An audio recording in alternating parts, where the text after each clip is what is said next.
அம்மா ஏமா இன்னைக்கு தண்ணியில் அலசில நல்லா மண் புழு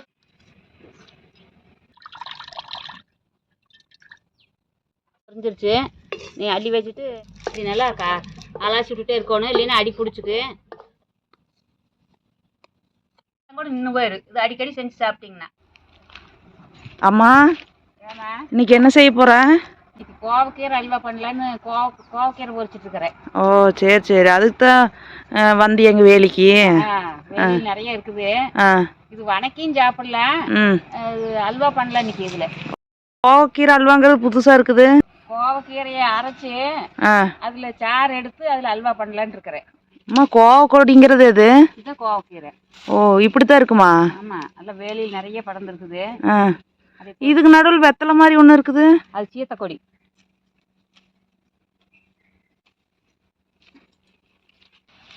தண்ணியில அலாசில நல்லா மண் புழுதி இருக்குமா, தண்ணியில அலாசில நல்லா ஓடுற தண்ணி. வேலையில் பொறிக்கிறோமா, அது புழுதி இருக்கு. இதெல்லாம் வச்சு அரைச்சிக்கலாம், அரைச்சி சாறு எடுத்துக்கலாம்.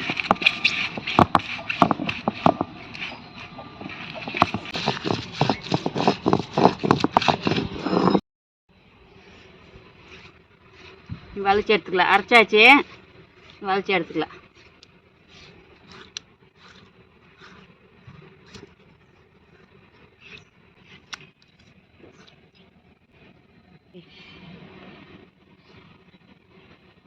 கொஞ்சமாக தண்ணி ஊற்றி இதெல்லாம் வலிச்சு எடுத்துக்கலாம். வேறு எவ்வளோ சாறு இருக்குது வருதுல.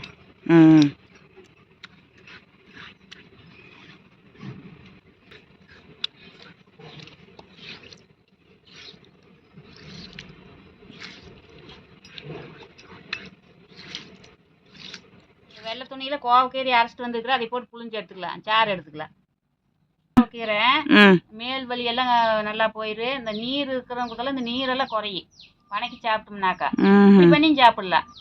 குழந்தைகளும் சாப்பிடுவாங்க, இது இனிப்பு போடுறதுனால குழந்தைகளும் சாப்பிடுவாங்க. குழந்தைகளுக்கு இதெல்லாம் கொடுக்கலாம். கீரை சும்மா வணக்கினா அது நான் வாய்க்கு பிடிக்கிறது இல்லை, அதனால வந்து இப்படி செஞ்சு சாப்பிட்டுக்கலாம்.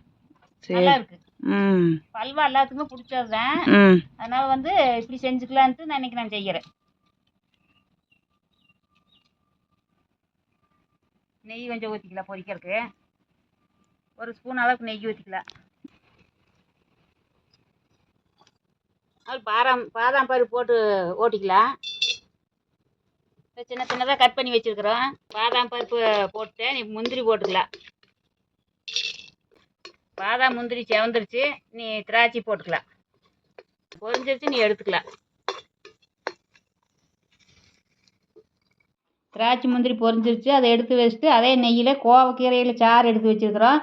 அதை வந்து கரைச்சி வச்சு கொஞ்சம் நேரம் கொதிக்கிட்டு அது கொதி வரதுக்குள்ளே சோள மாவு கரைச்சி எடுத்து வச்சுக்கலாம். ஒரு கப்பு சோள மாவு போடுறேன், ஒரு அரை டம்ளர் தண்ணி ஊற்றி கரைச்சிக்கலாம். தண்ணி கொஞ்சம் பத்தில் ஊற்றிக்கலாம். ரெண்டு டம்ளர் தண்ணி ஊற்றி கரைச்சிக்கலாம். கார்ன்ஃப்ளவர் மாவு நல்லா கெட்டியாகு, அதனால் வந்து 2 டம்ளர் ஊற்றி கரைச்சிருக்கிறேன். 2 டம்ளர் ஊற்றி கரைச்சி நீ உள்ளே ஊற்றி அலாசிட்டே இருக்கணும், இல்லைன்னா கெட்டி ஆயிடு.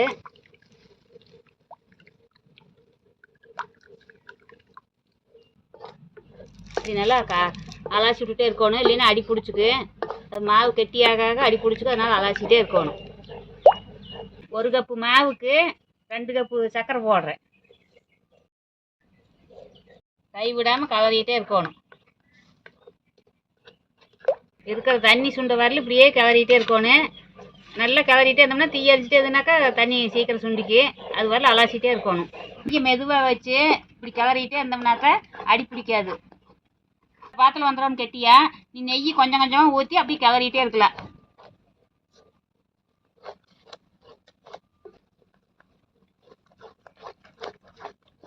பாருங்க, 50 கிராம் ஊற்றங்காட்டி நல்லா வலுவல் நல்லா வந்துடுது. அல்வா வந்து நல்லா இருக்கிறதுக்கு கட்டி சேர்ந்துட்டே வருது. முந்திரி திராட்சை பாதாம் பருப்பெல்லாம் வறுத்து வச்சுருக்கிறேன், அதையும் போட்டுக்கலாம். இது 1 கப் அளவுக்கெல்லாம் சேர்ந்து போட்டுருக்கேன்.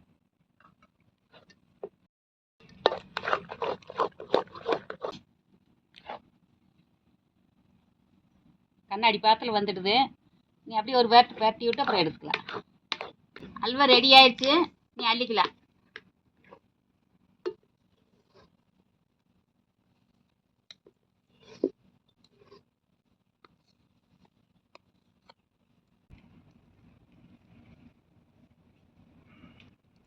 அல்வா ரெடி ஆயிடுச்சு. நான் சாப்பிட்டு பார்த்து எப்படி இருக்குன்னு சொல்கிறேன்.